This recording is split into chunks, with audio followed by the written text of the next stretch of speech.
Alright, ladies and gentlemen, welcome back. Game number 3 between MTW's Dimaga and ATN's Socke.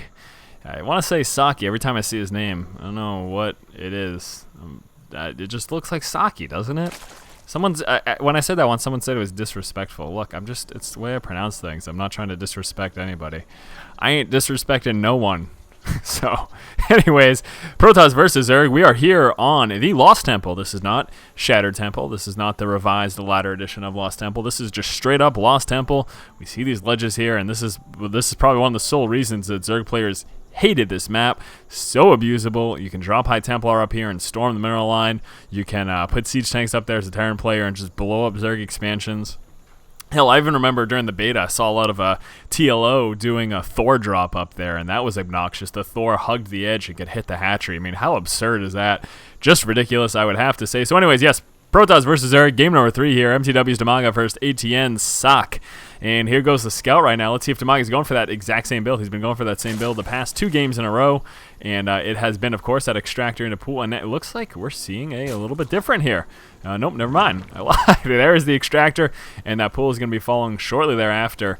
And yes, they're going to be opening up again on one base with that metabolic boost opening. I guess really that's just something that Dimaga's been playing around with a lot. And it can be quite effective. You know what I'm really liking in PvZ, though? I'm really liking Spanishua's latest build. Just go Mass Queen, no gas until 40 supply-ish. It's hilarious to watch, for one.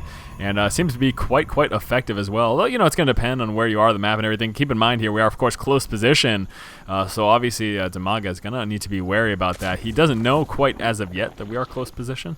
He's not fully aware of that. He hasn't obviously scouted at this point. But once he sees that, you got to be concerned. Close position here on Lost Temple can be a very dangerous game indeed. Just look at the move distance between these two bases. Very short. Not a lot of room in between. So there's not a lot of wiggle room when it comes to you know. You have to play safe, basically. That's what I'm trying to get across. You got to play safe when you're this close position on any map like this. Lost Temple, especially, I'd have to say. We can see Socke right now. There's that wall off formed. Cybernex core right there. No second gas quite yet. Maybe seeing that sometime soon.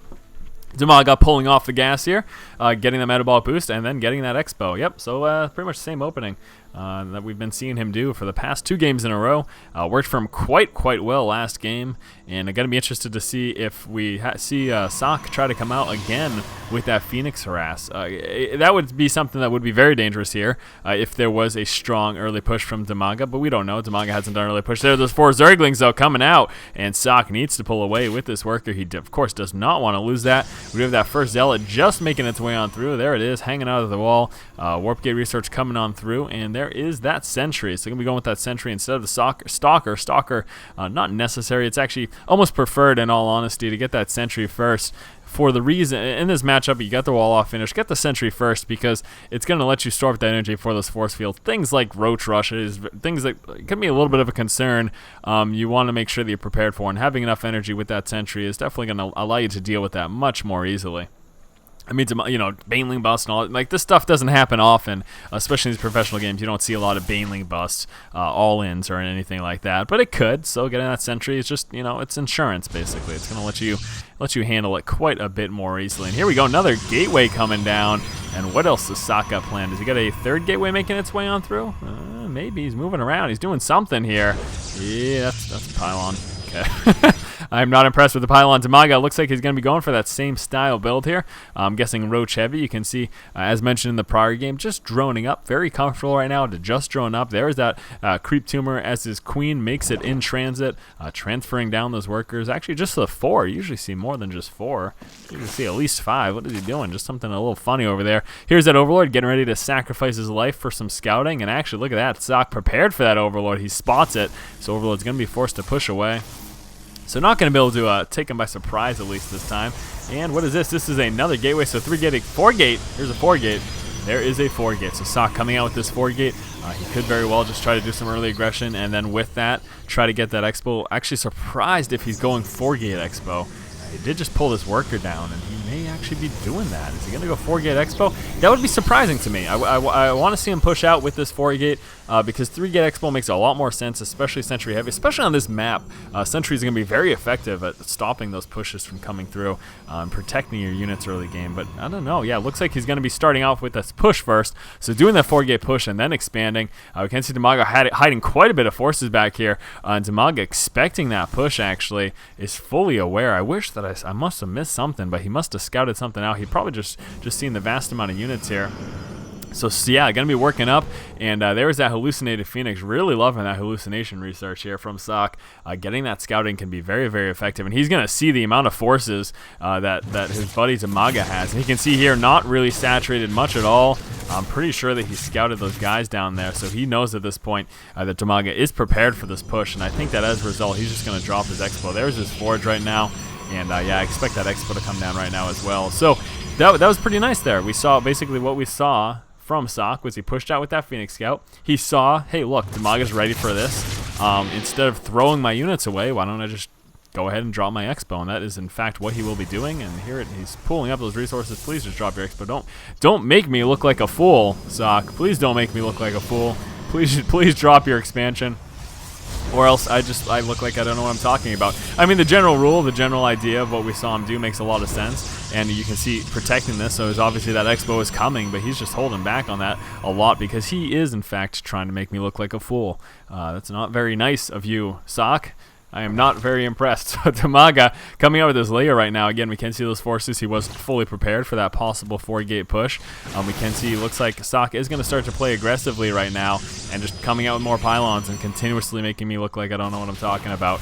We can see Stalkers pushing forward. Going to be grabbing that Zergling. Zergling does manage to eke his way through, though. And Dimaga finally starting to work on that drone count a little bit, which, you know, while good, can also be incredibly dangerous. Now we can see right here moving out with a couple of Stalkers just kind of testing the front door.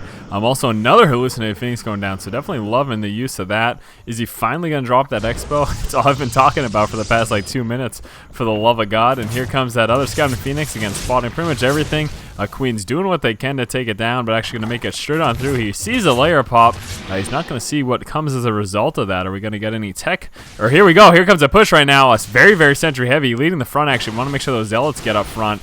And here we go. Here comes the push. This can be a little devastating. Dimaga has quite a bit, though, as defense. And what these guys just chilling out here right out front. You going to do something with them, or are we just going to hang out over here? It looks like they're just on a little coffee break, poking and prodding. There we go. Finally decides to make this engagement happen. And nice force fields being laid down, but having a rough time actually pushing on through. And yeah, it looks like he is actually going to be making his way back on home. Now taking a look in Socke's base, Socke's going to be dropping that robotics, so there you have it. Going to be following that up most likely, of course, with that Bay, allowing him to get those Colossus. But yeah, deciding not to push was just, I don't know, just kind of dancing around with Dimaga there. Having his units at the front of his base, again, walking into that would have been quite difficult with those Spine Crawlers, and the Roaches, of course, would have been able to hit any of those Zealots if they tried to push anywhere relatively close. And the truth is, he couldn't actually do any damage besides to those Spine Crawlers. He wasn't in a position to actually push on into the hatchery and do anything. And as we saw, you know, Dimaga has quite a few forces. I tell you though, force fields, man, they're quite devastating to deal with. Very, very difficult and frustrating. One Zealot spotting right over here, most likely looking for a possible Expo. And actually, did we just see a drone try to push on over? Yes, we did. So drone moving on over. Dimaga gonna actually be trying Expo over here, and this is really good for Socke. Socke's gonna spot that. We just saw the red dots on the ground as Dimaga was ordering his drone to head on over here. So nice placement there. Again, continuing up this consistent scouting here. Dimaga does need to expand, and look at that Zealot spotting it, taking 2 shots at that drone. I think the drone's still gonna make it on through though. Is he still going to drop the Expo? Yes, he doesn't even care that Socke knows about this. He still wants to drop the Expo. You can see bringing some Zerglings over here to deal with any possible threats. The speed of the Zerglings, obviously, letting him basically handle any pushes against this third much more easily. Now, again, the idea, of course, is that Dimaga needs to try to be 1 base above his Protoss opponent, Socke. So that is why he was expecting that third to drop down, and, you know, Socke spotted that. But still, Dimaga's going to do all he can to defend it. Continuing up this creep spread clear across the map, going to make reinforcing over there and defending both areas much easier, but still difficult. Being able to defend someplace so far away from your main and your natural is going to be difficult. And what do we have going on over here? Some Mutalists in play. So that was a tech choice that we saw Dimaga go for after dropping that layer. So going to be seeing some Muta harass right now. Definitely going to be interested to see how effective this is going to be. He obviously wants to stay far, far away from the army of Socke, and especially with being so sentry heavy. Those Guardian shields pretty much make the splash damage of these Mutas null and void. I mean, obviously in general with Mutas, you try to just avoid the main army. Look at this spine crawler wall going up here from Dimaga. This is obviously going to be spotted by Socke here with his observer, but very nice. I really like that forward kind of aggressive spine crawler placement. This is of course quite a few crawlers. We got a Spore coming in here as well to spot any observers. He's not going to actually be able to reach that one as far as detection vision is concerned, but if anything pushes in, he'll catch it. Also, we'll catch any DT if they try to sneak their way on across the board, and there goes that Muta harassment at the same time. He took down something. Unfortunately, I missed it. I'm not sure if that was just a pylon or if that was actually a building. We do have a Dark Shrine coming through, though. Where is that bad boy? Dark Shrine, where art thou? That's not it. Try to find this here. I know it's because there we go. So Dark Shrine coming on from Socke, but again with this Spore Crawler, Dark Shrine's actually not going to be able to poke on. I mean, sorry, the DT once they come on will not be able to poke on through. Either way, he's going to have to somehow warp in from another angle. Maybe getting a warp prism could be a way to actually effectively use that. And yeah, lots of units here for Socke, and Socke actually looks like he will be going for the high yield. Here comes that Muta harass, moving straight back on in, going to be poking down this pylon, and then probably heading on back out before those units come on down. So yeah, that's basically all you want to do with Mutas. Take those just small little wins whenever you can. Take a quick look here at the Army tab. Looks like we do have an advantage right now to Dimaga 98 as opposed to that 75. Obviously, those Socke sitting so sentry heavy makes it much easier to cut back those forces and kind of even up those numbers. But man, oh man, Dimaga sitting with lots of forces right here. And here we go. Mutas continue to move in. Actually, might be trying to take a few shots here. Going to be spotting this Dark Shrine here. And Blink Stalker is going to force him to pull back right now. Getting that one kill off and then deciding to retreat. And we do have that one DT trying to sneak its way on through, but it's of course not going to make its way on up. It's going to get spotted right here as it tries to pass, and it should get attacked. There we go. So just within that detection vision there, it was spotted, and like I mentioned, with this up here, there's going to be no DT actually sneaking in the base. We do have a couple over here, though, working on this Expo. Does he have an Overseer coming on over? Does he have one coming on over? I don't think he does, so I'm not going to actually be able to do anything about that. He's got one Overseer warping in right now, but he's going to lose this hatchery, so hatchery gets dropped, and at the same time, looks like Socke's getting prepared for a push. He's going to be very hard-pressed to walk into this wall, though. This is very daunting indeed. I'm really liking this placement, and here we go. Engagement coming on down. Zerg trying to push forward, just narrowly escaping the death grasp there of those force fields. Blink Stalkers, though, working, and look at those force fields. Socke's going to tear right through these crawlers, and more force fields going down.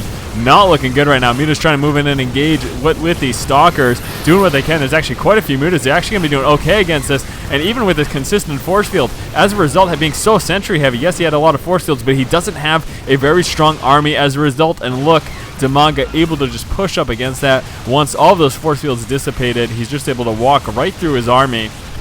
Those sentries not very strong aggressive units. There are more utility units, of course, and he had so many sentries, was able to lay so many force fields, but didn't have a strong enough army to actually deal with what Dimaga's throwing at him. Now he's evening up the numbers a little bit using that Blink Micro, but still there are quite a few Mutas on the board here. And even though Mutas aren't necessarily good against Stalkers, with these Zerglings and Roaches, they're going to be doing quite well, I would have to say. And this is not looking good right now for Socke. Socke's losing almost all of his forces, down to 14 army supplies opposed to the 57. Dimaga going to be taking out this Expo. Socke back onto one base. He doesn't have a lot going on. Very low on resources as well. Now he does have this 1DT moving around, but I don't think it's going to do much. We do have this Overseer over here. Going to be spotting that. He's not actually doing any damage to this Expo either. And again, yeah, Socke's Expo is pretty much done. In fact, Dimaga not even bothering with it. Just going to be rolling straight into the main. He's pretty comfortable with the fact that he likely has this game at this point. Going to be there. There we go. So there is the GG from Socke. So nice game between these two players. This was a best of 3 series or whatever, something like that. Yes, it was a best of 3 series, and we did see Dimaga, of course, did come out on top. Really nice game. I'll be trying to bring to you maybe a couple more games today. Hopefully, if I have the time, we will find out. Just nice play by both players. I really liked that wall there, that spine crawler wall, and Socke responded very nicely by going force field heavy, being able to take out those spine crawlers. But again, like I mentioned, he had so many sentries, which allowed him to lay all those force fields, but as a result, just made kind of the bulk of his army relatively relatively weak, especially against this kind of Roach, Zergling, Muta mix that we saw Dimaga go with. So nice series between these two players. Hopefully you guys enjoyed it. Remember, as always, if you like the content, be sure to subscribe to the channel, keep watching, and keep owning.